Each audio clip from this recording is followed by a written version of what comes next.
ਸਰਕਾਰ ਬਕਾਇਦਾ ਤੌਰ ਤੇ ਗੋਲੀ ਨਾਲ ਮੌਤ ਹੋਈ ਆ। ਜਿਸ ਢੰਗ ਨਾਲ ਜੇ ਸੀਸੀਟੀਵੀ ਦਿਖਾ ਲਓ ਤੁਸੀਂ ਟਰੈਕਟਰ ਉਹ ਸਡਨਲੀ ਆਉਂਦਾ ਟਰੈਕਟਰ ਕਿੱਦਾਂ ਇੰਬੈਲੈਂਸ ਹੋ ਗਿਆ ਜੀ। ਸਪੈਸੀਫਿਕਲੀ ਇਹ ਜ਼ਿਕਰ ਸਾਦੀ ਜ਼ੁਬਾਨ 'ਚ ਕੀਤਾ ਗਿਆ ਵਾ ਕਿ ਇੱਕ ਇੰਜਰੀ ਦਾ ਐਂਟਰੀ ਪੁਆਇੰਟ ਹੈ ਜਿਹੜੀ ਕਿ ਉਹਦੀ ਤਕਰੀਬਨ ਠੋਡੀ ਦੇ ਲਾਗੇ ਉਹਦੇ ਅੰਦਰ ਇੰਜਰੀ ਹੋਈ ਆ ਤੇ ਸਾਡਾ ਮੰਨਣਾ ਵਾ ਕਿ ਗੋਲੀ ਵੱਜਣ ਤੋਂ ਬਾਅਦ ਉਹਦਾ ਟਰੈਕਟਰ ਇੰਬੈਲੈਂਸ ਹੋਇਆ ਵਾ, ਉਹ ਉਲਟਿਆ ਵਾ। ਤੇ ਜੇ ਦਿੱਲੀ ਦੀ ਸਰਕਾਰ ਦਿੱਲੀ ਦੀ ਪੁਲਿਸ ਨੂੰ ਮੈਂ ਪੁੱਛਣਾ ਚਾਹੁੰਦਾ, ਤੁਸੀਂ ਕਹਿੰਦੇ ਆ ਕਿ ਐਕਸੀਡੈਂਟ ਸੀਗਾ, ਤੁਸੀਂ ਉਹਨੂੰ ਫਰਸਟ ਏਡ ਕਿੱਥੇ ਕਰਾਈ ਆ, ਕਿਹੜੇ ਹਸਪੀਟਲ ਦਾਖਲ ਕਰਾਇਆ ਜਾ ਕੇ?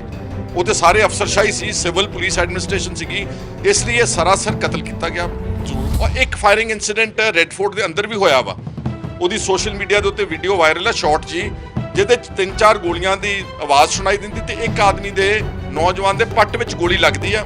ਉਹਦੇ ਨਾਲ ਦੇ ਸਹਿਯੋਗੀ ਉਸ ਦੇ ਪੱਟ ਨੂੰ ਕੱਪੜਿਆਂ ਨਾਲ ਬਹੁਤ ਜ਼ੋਰ ਨਾਲ ਬੰਨ੍ਹਦੇ ਆ ਤਾਂ ਕਿ ਖੂਨ ਹੋਰ ਜ਼ਿਆਦਾ ਬਾਹਰ ਨਾ ਨਿਕਲੇ। ਲਾਲ ਕਿਲੇ ਵਾਲਾ ਇਨਸੀਡੈਂਟ ਨੂੰ ਵੀ ਇਲੈਕਟ੍ਰੋਨਿਕ ਮੀਡੀਆ ਬਹੁਤ ਗਲਤ ਤਰੀਕੇ ਨਾਲ ਪੇਸ਼ ਕਰ ਰਿਹਾ। ਤੁਸੀਂ ਮੈਨੂੰ ਦੱਸੋ ਕਿ ਉੱਥੇ ਕਿਹੜੇ ਤਿਰੰਗੇ ਦਾ ਅਪਮਾਨ ਕੀਤਾ ਗਿਆ? ਜਿਹੜਾ ਵੱਡਾ ਤਿਰੰਗਾ ਲਾਲ ਕਿਲੇ ਦੇ ਉੱਤੇ ਲੱਗਿਆ ਉਹ ਜਿਉਂ ਦਾ ਤਿਉਂ ਬਰਕਰਾਰ ਆ।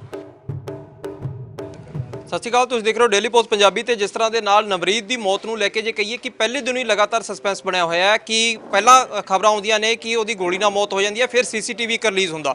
ਸੁਖਪਾਲ ਖਹਿਰਾ ਨੇ ਫਿਰ ਇੱਕ ਪੋਸਟਮਾਰਟਮ ਰਿਪੋਰਟ ਦਿਖਾ ਕੇ ਦਾਅਵਾ ਕੀਤਾ ਹੈ ਕਿ ਗੋਲੀ ਲੱਗੀ ਸੀ। ਖਹਿਰਾ ਸਾਹਿਬ, ਦੇਖਿਆ ਜਾਵੇ ਪਹਿਲੇ ਦਿਨ ਹੀ ਸਸਪੰਜਾ ਬਣਿਆ ਹੋਇਆ, ਸੀਸੀਟੀਵੀ ਫੁਟੇਜ ਵੀ ਜਿਹੜੀ ਰਿਲੀਜ਼ ਕੀਤੀ ਗਈ ਕਿ ਗੋਲੀ ਨਹੀਂ ਵੱਜੀ। ਸਬੂਤ ਮਿਟਾ ਰਹੀ ਹੈ ਸਰਕਾਰ, ਬਕਾਇਦਾ ਤੌਰ ਤੇ ਗੋਲੀ ਨਾਲ ਮੌਤ ਹੋਈ ਆ। ਜਿਸ ਢੰਗ ਨਾਲ ਜੇ ਸੀਸੀਟੀਵੀ ਦਿਖਾ ਲਓ ਤੁਸੀਂ ਟਰੈਕਟਰ ਉਹ ਸਡਨਲੀ ਆਉਂਦਾ ਟਰੈਕਟਰ ਕਿੱਦਾਂ ਇੰਬੈਲੈਂਸ ਹੋ ਗਿਆ ਜੀ।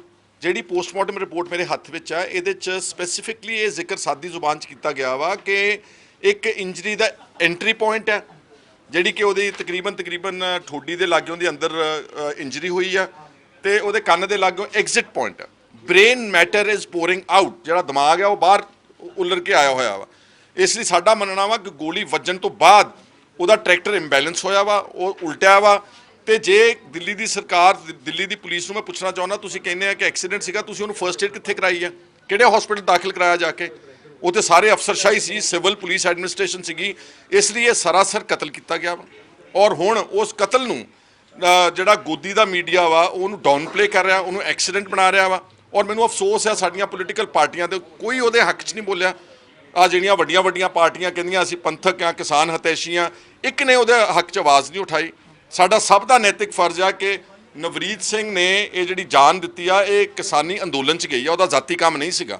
ਆਸਟ੍ਰੇਲੀਆ ਰਹਿੰਦਾ ਸੀਗਾ, 2 ਸਾਲ ਉਹਦੀ ਸ਼ਾਦੀ ਨੂੰ ਹੋਈ ਆ, ਇਸ ਲਈ ਉਹਦਾ ਨਿਆਇਕ ਜਾਂਚ ਹੋਣੀ ਬਹੁਤ ਜ਼ਰੂਰੀ। ਔਰ ਇੱਕ ਫਾਇਰਿੰਗ ਇਨਸੀਡੈਂਟ ਰੈੱਡ ਫੋਰਟ ਦੇ ਅੰਦਰ ਵੀ ਹੋਇਆ ਵਾ, ਉਹਦੀ ਸੋਸ਼ਲ ਮੀਡੀਆ ਦੇ ਉੱਤੇ ਵੀਡੀਓ ਵਾਇਰਲ ਹੈ, ਸ਼ਾਰਟ ਜੀ, ਜਿਹਦੇ 'ਚ 3-4 ਗੋਲੀਆਂ ਦੀ ਆਵਾਜ਼ ਸੁਣਾਈ ਦਿੰਦੀ ਤੇ ਇੱਕ ਆਦਮੀ ਦੇ ਨੌਜਵਾਨ ਦੇ ਪੱਟ ਵਿੱਚ ਗੋਲੀ ਲੱਗਦੀ ਆ।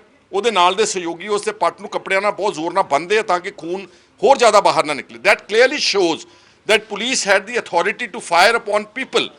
ਇਹ ਹੁਣ ਗੱਲ ਕੋਈ ਨਾ ਕੋਈ ਨਿਰਪੱਖ ਜਾਂਚ, ਨਿਆਇਕ ਜਾਂਚ ਇਸ ਸਾਰੀ ਗੱਲ ਨੂੰ ਸਾਬਤ ਕਰ ਸਕਦਾ। ਖਹਿਰਾ ਸਾਹਿਬ, ਦੇਖਿਆ ਜਾਵੇ ਭਾਜਪਾ ਲੀਡਰਾਂ ਦੇ ਜਿਹੜੇ ਲਗਾਤਾਰ ਬਿਆਨ ਆ ਰਹੇ ਨੇ ਉਹ ਤਾਂ ਇਹ ਗੱਲ ਕਹਿੰਦੇ ਨੇ ਕਿ ਕਿਉਂਕਿ ਸਵਾਲ ਇਹ ਵੀ ਖੜਾ ਹੋਇਆ ਸੀ ਵੀ ਲਾਲ ਕਿਲੇ 'ਚ ਲੋਕ ਦਾਖਲ ਕਿਵੇਂ ਹੋ ਗਏ, ਉਹ ਕਹਿੰਦੇ ਵੀ ਅਸੀਂ ਕੋਈ ਗੋਲੀਬਾਰੀ ਨਹੀਂ ਕਰਨਾ ਚਾਹੁੰਦੇ ਸੀ, ਕੋਈ ਲੋਕਾਂ ਦਾ ਨੁਕਸਾਨ ਨਹੀਂ ਕਰਨਾ ਚਾਹੁੰਦੇ ਸੀ, ਇਸੇ ਲਈ ਤਾਂ ਕੋਈ ਗੋਲੀ ਦੇ ਆਰਡਰ ਨਹੀਂ ਸੀਗੇ ਸਾਡੇ ਵੱਲੋਂ। ਦੇਖੋ, ਲਾਲ ਕਿਲੇ ਵਾਲਾ ਇਨਸੀਡੈਂਟ ਨੂੰ ਵੀ ਇਲੈਕਟ੍ਰੋਨਿਕ ਮੀਡੀਆ ਬਹੁਤ ਗਲਤ ਤਰੀਕੇ ਨਾਲ ਪੇਸ਼ ਕਰ ਰਿਹਾ। ਤੁਸੀਂ ਮੈਨੂੰ ਦੱਸੋ ਕਿ ਉੱਥੇ ਕਿਹੜੇ ਤਿਰੰਗੇ ਦਾ ਅਪਮਾਨ ਕੀਤਾ ਗਿਆ? ਜਿਹੜਾ ਵੱਡਾ ਤਿਰੰਗਾ ਲਾਲ ਕਿਲੇ ਦੇ ਉੱਤੇ ਲੱਗਿਆ ਉਹ ਜਿਉਂ ਦਾ ਤਿਉਂ ਬਰਕਰਾਰ ਆ।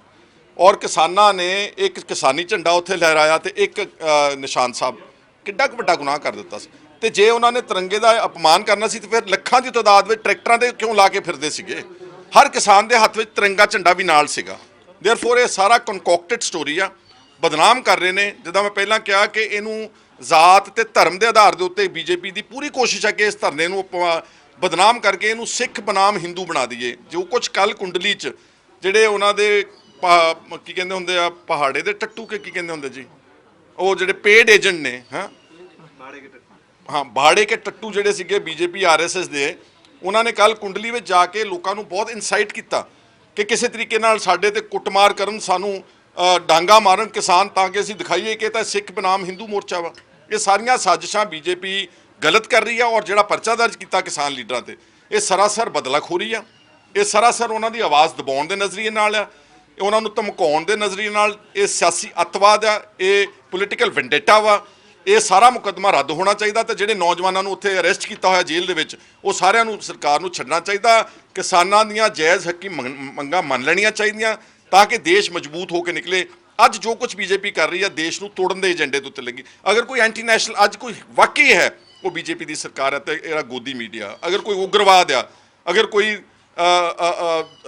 ਐਂਟੀ ਨੈਸ਼ਨਲ ਆ, these are the people who are trying to weaken the country and not the farmers। ਇੱਕ ਅਖੀਰ ਚ ਨੇ ਪੁੱਛੂੰਗਾ ਕਿ ਰਕੇਸ਼ ਟਕੈਤ ਕੱਲ ਉੱਥੇ ਰੋ ਪਏ ਜਿਸ ਤਰ੍ਹਾਂ ਦੇ ਨਾਲ ਪਹਿਲਾਂ ਦੇਖਣ ਨੂੰ ਮਿਲਦਾ ਸੀ ਵੀ ਸਾਰੇ ਆਸੇ-ਪਾਸੇ ਉਹ ਕਹਿੰਦੇ ਮੈਂ ਚੱਕਣ ਲੱਗਿਆ ਸੀਗਾ, ਗ੍ਰਿਫਤਾਰੀ ਦੇਣ ਲੱਗਿਆ ਸੀਗਾ, ਪਰ ਜਿਵੇਂ ਮੈंने ਉੱਥੇ ਦੀ ਹਲਚਲ ਦੇਖੀ ਫਿਰ ਫੈਸਲਾ ਬਦਲ ਲਿਆ। ਪੂਰੀ ਸਿਚੁਏਸ਼ਨ ਕਿਵੇਂ ਦੇਖਦੇ ਹੋ ਕਿ ਕਿਉਂਕਿ 26 ਤੋਂ ਬਾਅਦ ਲੱਗਦਾ ਕਿ ਸਿਚੁਏਸ਼ਨ ਕਾਫੀ ਬਦਲੀ ਨਜ਼ਰ ਆ ਰਹੀ ਹੈ, ਹਾਲਾਂਕਿ ਲੋਕ ਹੁਣ ਪਹੁੰਚਣ ਲੱਗੇ ਕਿ ਇਹ ਗਵਰਨਮੈਂਟ ਦੀਆਂ ਚਾਲਾਂ ਸੀਗੀਆਂ ਕਿ ਪਰਚੇ ਦਰਜ ਕਰ ਦਿਓ, ਬਦਨਾਮੀ ਕਰ ਦਿਓ। ਮੈਂ ਦਾਤ ਦਿੰਨਾ ਰਕੇਸ਼ ਟਕੈਤ ਦੀ, ਬਹੁਤ ਅੱਛਾ ਦਲੇਰ ਆਗੂ ਆ, ਔਰ ਜਿਹੜਾ ਕੱਲ ਰਾਤ ਲੋਕਾਂ ਨੂੰ ਲੱਗਿਆ ਕਿ ਸ਼ਾਇਦ ਸ਼ਰਾਰਤ ਕਰਕੇ ਬੀਜੇਪੀ ਜਾਂ ਪੁਲਿਸ ਸਾਡੇ ਮੋਰਚੇ ਨੂੰ ਗਾਜ਼ੀਪੁਰ ਚੋਂ ਚੱਕੇਗੀ, ਹਜ਼ਾਰਾਂ ਦੀ ਤਾਦਾਦ ਵਿੱਚ ਲੋਕਾਂ ਨੇ ਯੂਪੀ ਦੇ ਪਿੰਡਾਂ ਚੋਂ, ਹਰਿਆਣੇ ਦੇ ਪਿੰਡਾਂ ਚੋਂ ਗਾਜ਼ੀਪੁਰ ਵਿੱਚ ਪਹੁੰਚ ਕੇ ਜਿਹੜਾ ਮੁਜ਼ਾਹਰਾ ਕੀਤਾ, ਇਹ ਬਹੁਤ ਮਜ਼ਬੂਤੀ ਦਾ। ਮੈਂ ਆਪਣੇ ਪੰਜਾਬ ਦੇ ਸਮੂਹ ਪੰਜਾਬੀਆਂ ਨੂੰ ਕਹੂੰਗਾ ਕਿ ਹੌਸਲਾ ਨਹੀਂ ਹਾਰਨਾ ਬਿਲਕੁਲ ਵੀ। ਇਹ ਛੋਟਾ ਜਿਹਾ ਇਨਸੀਡੈਂਟ ਹੈ, ਇਟ ਇਜ਼ ਨਥਿੰਗ। ਤੁਹਾਨੂੰ ਇਹ ਜਾਣਬੁੱਝ ਕੇ ਡਿਫੇਮ ਤੇ ਤੁਹਾਨੂੰ ਮੈਲਾਈਨ ਕਰ ਰਹੇ ਨੇ।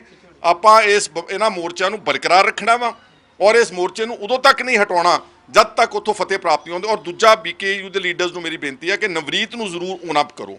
ਉਹ ਸਾਡਾ ਬੱਚਾ ਵਾ, ਜਿੱਦਾਂ ਬਾਕੀ 150 ਸ਼ਹੀਦ ਤੁਸੀਂ ਕਹਿੰਦੇ ਹੋ, ਇੱਦਾਂ ਸ਼ਹੀਦਾਂ ਦੀ ਲਿਸਟ ਵਿੱਚ ਇਹਦਾ ਪਾ ਕੇ, ਔਰ ਅਗਰ ਹੋ ਸਕੇ ਇਹਦਾ ਭੋਗ ਜਿਹੜਾ ਵਾ 4 ਫਰਵਰੀ ਨੂੰ ਗਾਜ਼ੀਪੁਰ ਬਾਰਡਰ ਦੇ ਉੱਤੇ ਪੈਣਾ ਚਾਹੀਦਾ। ਬਿਲਕੁਲ ਸੁਖਪਾਲ ਖਹਿਰਾ ਨੇ ਪੋਸਟਮਾਰਟਮ ਰਿਪੋਰਟ ਦਿਖਾ ਕੇ ਜਿਹੜਾ ਦਾਅਵਾ ਕੀਤਾ, ਹਾਲਾਂਕਿ ਉਹਨਾਂ ਨੇ ਇੱਕ ਗੱਲ ਕਹੀ ਹੈ ਕਿ ਪੂਰੀ ਚੀਜ਼ ਜਿਹੜੀ ਖੁੱਲ੍ਹ ਕੇ ਜਾਂ ਕਹੀਏ ਕਿ ਤੱਥਾਂ ਦੇ ਆਧਾਰ 'ਤੇ ਸਾਹਮਣੇ ਆਵੇ ਤਾਂ ਇਹਦੀ ਨੈਕ ਜਾਂਚ ਹੋਣੀ ਚਾਹੀਦੀ ਹੈ। ਖੈਰ ਇਸ ਪੂਰੇ ਮਾਮਲੇ ਨੂੰ ਦੇਖ ਕੇ ਹੁਣ ਕੀ ਅੱਗੇ ਕੋਈ ਇਸ ਤਰ੍ਹਾਂ ਦਾ ਸਟੈਪ ਚੱਕਿਆ ਜਾਂਦਾ, ਕਿਉਂਕਿ ਸੁਖਪਾਲ ਖਹਿਰਾ ਨੇ ਇਹ ਗੱਲ ਵੀ ਕਹੀ ਹੈ ਕਿ ਗਾਜ਼ੀਪੁਰ ਬਾਰਡਰ 'ਤੇ ਉਹਦਾ ਭੋਗ ਪਾਇਆ ਜਾਣਾ ਚਾਹੀਦਾ ਹੈ, ਕਿਉਂਕਿ ਉਹ ਵੀ ਕਿਸਾਨੀ ਲੜਾਈ ਲੜ ਰਿਹਾ ਸੀ। ਕਿ ਪੂਰੇ ਮਾਮਲੇ ਨੂੰ ਦੇਖਦੇ ਹੋਏ ਕਿਤੇ ਨਾ ਕਿਤੇ ਦੇਖਿਆ ਜਾਵੇ ਤਾਂ ਰਕੇਸ਼ ਟਕੈਤ ਨੂੰ ਵੀ ਉਹਨਾਂ ਨੇ ਸਲੂਟ ਕਰਿਆ, ਕਿਉਂਕਿ ਜਿਸ ਤਰ੍ਹਾਂ ਦਾ ਕੱਲ੍ਹ ਦਾ ਪੂਰਾ ਇੰਸੀਡੈਂਟ ਸੀ, ਉਸ ਤੋਂ ਬਾਅਦ ਇੱਕ ਵਾਰੀ ਫਿਰ ਉਹਨਾਂ ਨੇ ਕਿਹਾ ਕਿ ਇੰਸੀਡੈਂਟ ਜਿਸ ਤਰ੍ਹਾਂ ਦੇ ਨਾਲ ਹੋਏ ਉਸ ਤੋਂ ਬਾਅਦ ਹੁਣ ਦੁਬਾਰੇ ਫਿਰ ਕਿਸਾਨੀ ਅੰਦੋਲਨ ਪਿੱਛੇ ਲੋਕਾਂ ਨੂੰ ਲੱਗਣਾ ਚਾਹੀਦਾ। ਖਹਿਰਾ ਦੇ ਕਈ ਦਾਅਵੇ ਨੇ, ਖੈਰ ਦੇਖਣਾ ਹੋਊਗਾ ਕਿ ਸਰਕਾਰ ਇਸ ਨੂੰ ਕਿਸ ਪੂਰੇ ਮਸਲੇ ਨਾਲ ਕਿਸ ਤਰ੍ਹਾਂ ਦੇ ਨਾਲ ਲੈਂਦੀ ਹੋਈ ਨਜ਼ਰ ਆਊ। ਸੀਨੀਅਰ ਵੀਡੀਓ ਜਰਨਲਿਸਟ ਕਮਲ ਦੇ ਨਾਲ ਸਮੀਤ ਸਿੰਘ, ਡੇਲੀ ਪੋਸਟ ਪੰਜਾਬੀ, ਚੰਡੀਗੜ੍ਹ।